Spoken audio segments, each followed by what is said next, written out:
guys, welcome to Inspirational Show here at Kings TV, and I'm Mary Kemani, and I'm glad today to be alive and to have good health thanks to the Almighty God. Hoping you are all doing fine wherever you are, either you're working or you are in school.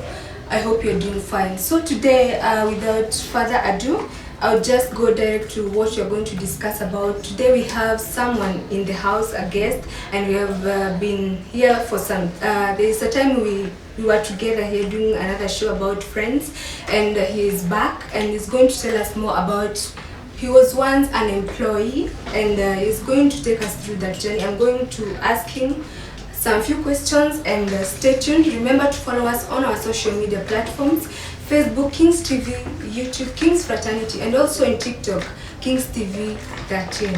So without any further ado, let's take this opportunity to welcome our guest. How is you? I'm very fine, thank you. Once again, Mary, for inviting me here. I'm so obliged, I'm so humbled. It's such an honor, and I'm ready. Okay, you are ready? As usual, to talk to our listeners and all our viewers from all over the country, from wherever they're watching us, and I'm ready to educate them, and I'm also ready to learn from them. So I'm glad you came, nilikuita na ukakuja, so I'm very happy. And you tell our viewers, because kuna mtu ameingia saizi watch for the first time na maybe amekuona for the first time. Nimewambia kuna time tulikuwa na wewe, so maybe kuna mwingine hadi amesahau na jina. So unaweza waambia jina lako? Okay, I'm Vanki Oyonge, that's my name. And again, I'm so humbled to be here, and thank you for calling me once again. Wow. Thank you. Anyway, let's go direct. You gave me the story that you were once an employee. So what made you to uamue utaajiriwa? First of all, life is very unfair, and it's everyone's wish, it's everyone's dream to be an employee. An employer, I mean, it's everyone's dream, to become wealthy and all stuff. But once in a lifetime, we have to find ourselves at such points where we have to be employed. So for me, I think, let me say, life took me there, because you have your own responsibilities, you have duties to take care of, you're getting old, and life, time and tide waits for a man, and nothing comes on a silver platter. So I had to do that.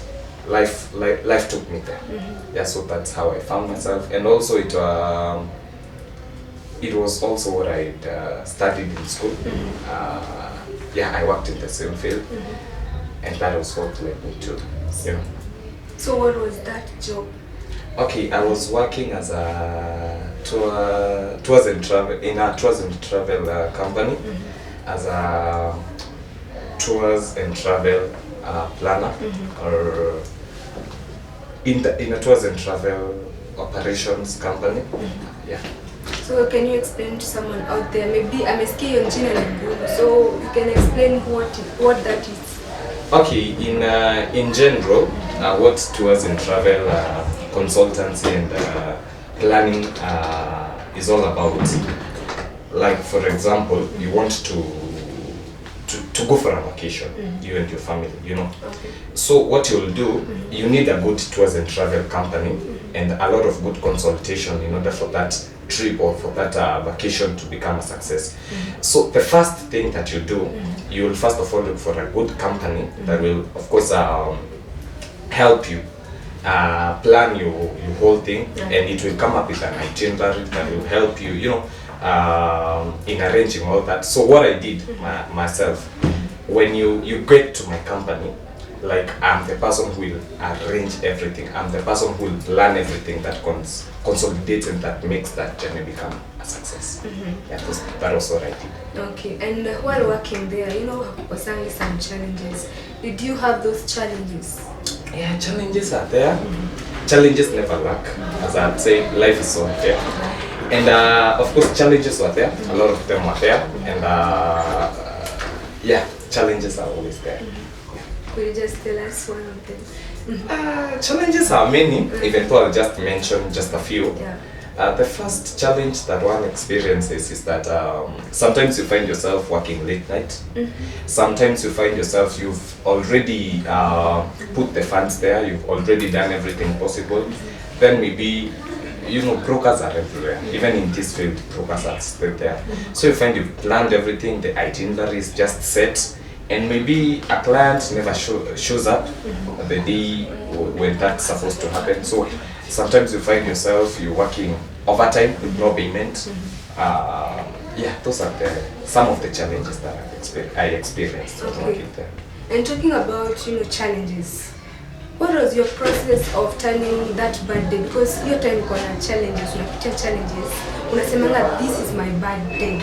Like, what was your process of making a bad day to a good day? Like, you know. Yeah, I think it was not that simple for me, but I tried as much as I can. One thing that I came to realize is that a lot of people right now are really struggling too much to get knowledge. And of course, knowledge is not what the essence that is needed. Like, there is a difference between somebody who has knowledge and somebody who has wisdom, you know. So a lot of people outside there are really struggling to get knowledge, you know. But very few people have wisdom. And that is one of the things that really pushed me towards finding myself, or rather bringing myself together, like compressing myself together, and of course working with the challenge, because of course as I said, wisdom really makes a person. So I had to think, what should I do in order to stop all these shortcomings and everything. So what I did from a personal level, first of all, you have to accept this is what I'm doing. I need this money, I need to do this. So first of all, a lot of people really complain, you know, when a challenge comes, and you always complaining. But what I did, I accepted this is what I'm doing. This is a challenge that I'm facing. It's me. And with time, I adapted to that, and I got used to it. So I was ready. You know, when I'm getting to that job in the morning, I'm just like, you know, I'm telling myself, you might experience anything on the way, so you have to get ready. So first of all, it's acceptance. You accept yourself. Yeah. And we have talked about the challenges. On a good side, you could find yourself being complimented. So what is that one compliment that you received that you are proud of it till now? Compliments are many. And of course, at one point, I got a trophy, Employee of the Year. Of course, that was such a great compliment. And I remember my boss always complimented about me. He always told me, you know, I love the way you work, I love the way you speak to our clients. Of course, yeah, I think that was one of the best compliments that I've received. Okay. So how do you describe your job and its responsibility to small children? Of course, my job, it really touches everyone. It's a job that, of course, comprises of a lot of people, like are involved in it. So about how I can describe it. For me, it's a good thing, because everybody needs exposure. Everybody needs that time. You take some rest. You take maybe some break from whatever. So for me, I'll describe my job as one of the best. Actually, it was one of the best, because then I was an employee. It was one of the best. Of course, I really experienced a lot. I really had to travel. I really had to meet a lot of people. Of course, you know, even foreign people. I really had to learn a lot of cultures, because I cannot take you to a place where I've never been to. You know. So first of all, it really gave me a good exposure. I really exposed a lot of things. I really met new people, experienced new cultures and everything. I really traveled a lot. And of course, a lot of knowledge. I really gained a lot of knowledge from it. Yeah. Okay, are there any misconceptions people outside of your field have about your job title? You know, like misconception, I mean, like for example, nikikwambia kuna mtu atakwambia unakaanga maringo, but you're not, you know, that hauna your pride. Mwingine akwambia unakuanga hardworking, yet you are lazy. Yeah, so what was that one misconception? Misconception? A lot of people, like, they really confuse what we do. and they really get a better framework about everything that consists tourism as a as a field.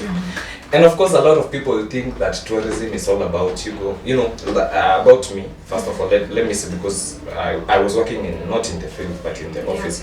So everybody, like, they thought that it's just you go in the morning, stay there the whole day doing nothing, and you're just earning. It's a good earning job. You earn good money, but everybody was thinking that it's just a walk in the park.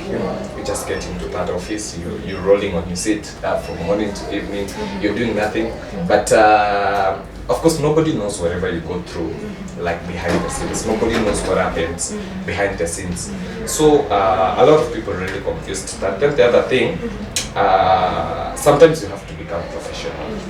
When you're at your workplace, somebody is your friend and they want you to give them some services for free, and when you tell them, like, this is my profession, this is not my job, like, I don't own the company, I'm an employee still, but somebody needs you to do more than you can do, some other people come to you when they are in need because they think that you always have that money, that you're always in the capacity to. So a lot of people really misunderstood that. And so that was one of the misconceptions. So at your workplace, what energizes you and drains you when you are at work? What energizes me is when I see my clients happy. When I see good compliments from my clients, when I see people coming and telling me, what, we enjoyed your services, that really energizes me. But of course, there are still some drains, some things that really drained me. Then, as I told you, not everybody appreciates what you do. Some people, like, they're jealous of what you do. Some people want more than you can do. They want free services, and of course, the whole thing, the whole structure, it's very expensive because for planning that journey from the start to the end, it really costs a lot of money. Then the other thing that really drained me was that, as I told you, brokers are everywhere. So you'll find somebody somewhere. Of course, we have to create a working environment, of course, a good working environment. But we find at some point, brokers are too many, and offering cheap services, of course cheap, but poor services. But people would prefer to go for the cheap and poor services rather than the expensive ones, and the ones that will carry the day, the ones that will make you feel, that exposure and that comfort and everything.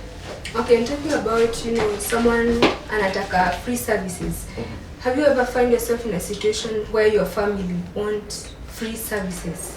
Yeah, and that was one of the So before you answer that question, let's break for a short break, then we'll be right back, then you can explain to us. So stay tuned.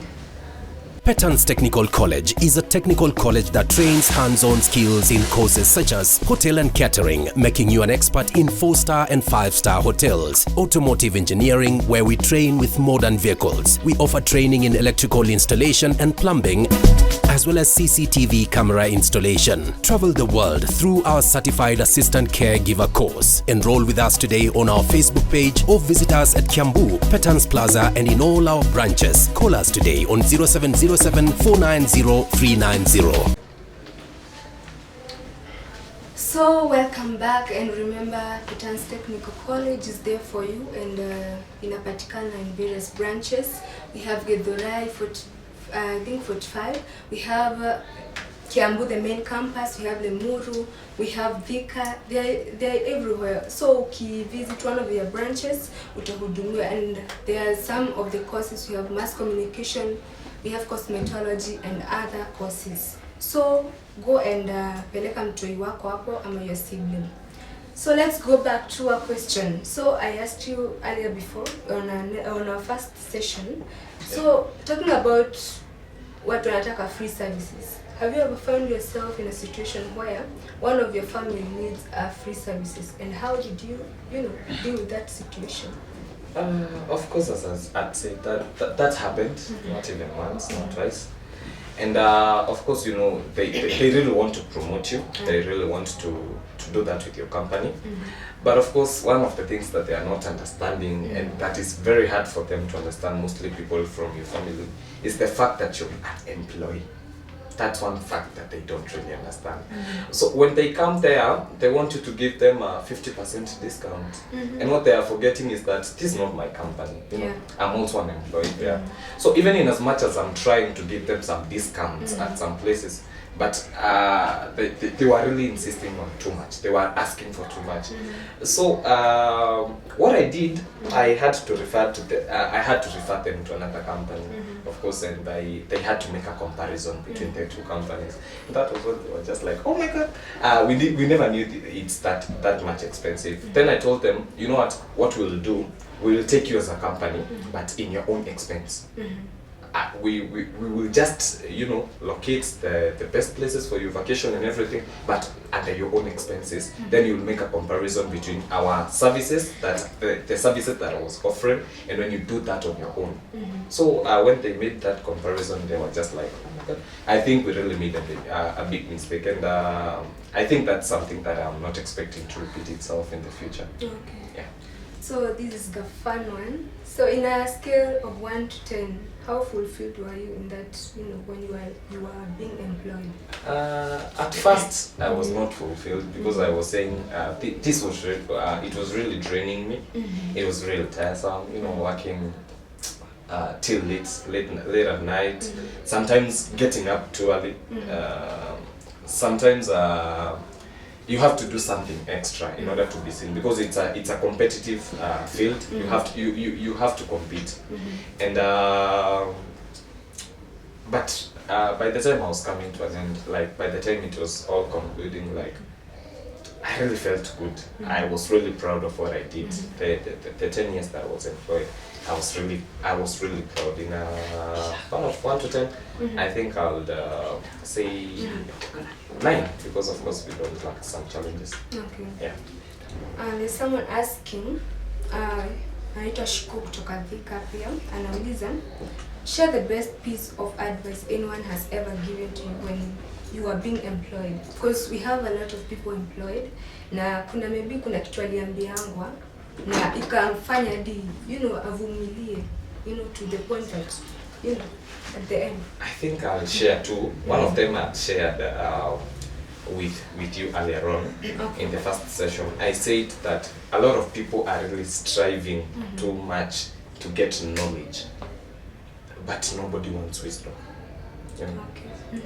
That was the first thing that I learned, that you really need wisdom more than you need knowledge in the whole of this thing. Then the second thing that I learned is that work will never end. You the one will be drained, you're the one will, and so work will never end. It doesn't matter what you do, work will never end, but you're the one who's getting drained. So be yourself, do what you can, whatever you can, just don't drain yourself. One of the best advices that I received, I think I'll give to it. The first one, I think I had shared it in the first session, that I said a lot of people right now, they're really striving to get, you know, knowledge. And of course, you're born with knowledge, because the moment you're born, then knowledge starts from then. Because you'll know, you know, I have to walk, I have to talk, I have to do this. But a lot of people don't have wisdom, and that is what we really need. Right now, if you want to survive in any job that you're doing, in any work capacity that you're doing, you have to get wisdom. And wisdom is the key. And the second thing that I'll say is that work never ends. Even, you know, after you retire, someone else will still be there. So work will never end. But you're the one who will end, you know, because a lot of people are really draining up themselves, and they are doing more than they can take, you know. Some people, then the other thing, be yourself, because the moment you become yourself, you won't do beyond what you can. You won't do beyond what you can hold. A lot of people are working under pressures, and it's not really them. You're really doing that maybe to impress your boss or to impress somebody, but I would really advise everybody who's out there, who's watching us, be yourself. Do what you can do. Yes. So on your workplace, what was that favorite memories that you remember till now? Yeah, favorite memories are still there. There are too many because it was through this work that I was able to open up my new company. It was through this job that I was able to acquire a lot of wisdom, get a lot of connections, and I think the best memory I had was when my boss bought me a house. Yeah, he really did. He did buy me a house. And of course, I think that was the best memory because that was the best gift that I ever received. Yes. Tell me about your proudest achievement outside of work. My proudest achievement. I think I've really helped a lot of people outside there. We could go to children's homes and the elderly places, and we could really offer a lot of help there. So I think that should be my proudest achievement that we achieved because we could see people, getting help. We could see people who are happy about what we did. Okay. Yeah, and that really made me proud. Yeah. So talking about that, what made you to quit that job and decided that you're not going to be employed again? Okay, like as I had once said, life takes you where it wants you. So working for 10 years, I really had a lot of experience. I really knew what was required in order for you to, open up your own company. And that was the main reason as to why I quit a job. I never quitted, but I opened up my new company, and now I had to become, independent. Yes. Okay, so in that job of yours right now, do you face challenges? Yeah, challenges are still there. As I'd say, challenges never lack everywhere. Sometimes you're finding every day, like mostly dealing with this economy, the way things are right now.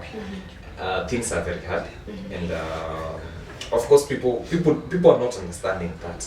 They want, even if life goes high, they really want the same services to be offered at the same prices. But things are, life is getting expensive, and from one generation to another, we're finding it that people want the same services, most probably better services, but with cheap expenses. So that will never happen. So what would you tell someone out there, the people who are employed, what would you like to tell them? Yeah, what I would like to tell you is that whatever you're doing, first of all, accept yourself, love what you do, do it wholeheartedly. It doesn't matter the challenges that you will face, because as I had said earlier, nothing comes on a silver platter, and time and tide waits for no man. So whatever you're doing outside there, do it to your epitome best, give it your best, because at the end of the day, maybe you'll not even be recognized for the good that you're doing, but at the end of the day, be yourself, be proud of what you do, and when you're doing it, do it wholeheartedly. Do it as if you're doing it for yourself. Don't do it for anybody. Just do it for yourself, as if you're doing it for yourself. And yes, everything will just turn out. And someone out there who, when you're wanakuanga short-tempered, like ni mtu ameemployiwa, then akasirishwa hivi, amekasirikaje anaweza kosa kuwork. How can you tell him more how? Work out on that, because that can really cost you. And do as I say, do it like you're doing it for yourself. Don't do it for your boss, because when you do it for your boss, the moment that person exits your boundaries and stuff, like you'll find yourself getting angry. But when you're doing it for yourself, you're doing it with that zeal, that passion, that love. Like you'll find yourself fighting a lot of that. Yeah. Well, thank you so much for coming. And that marks the end of our session. And thank you, our viewers. Atakas kumanage kusoma. You are all comments, just few of them. Nime manage kusoma. Thank you so much for your time, and may God bless you. Till next time, I go by the name Mary Kimani. Bye bye.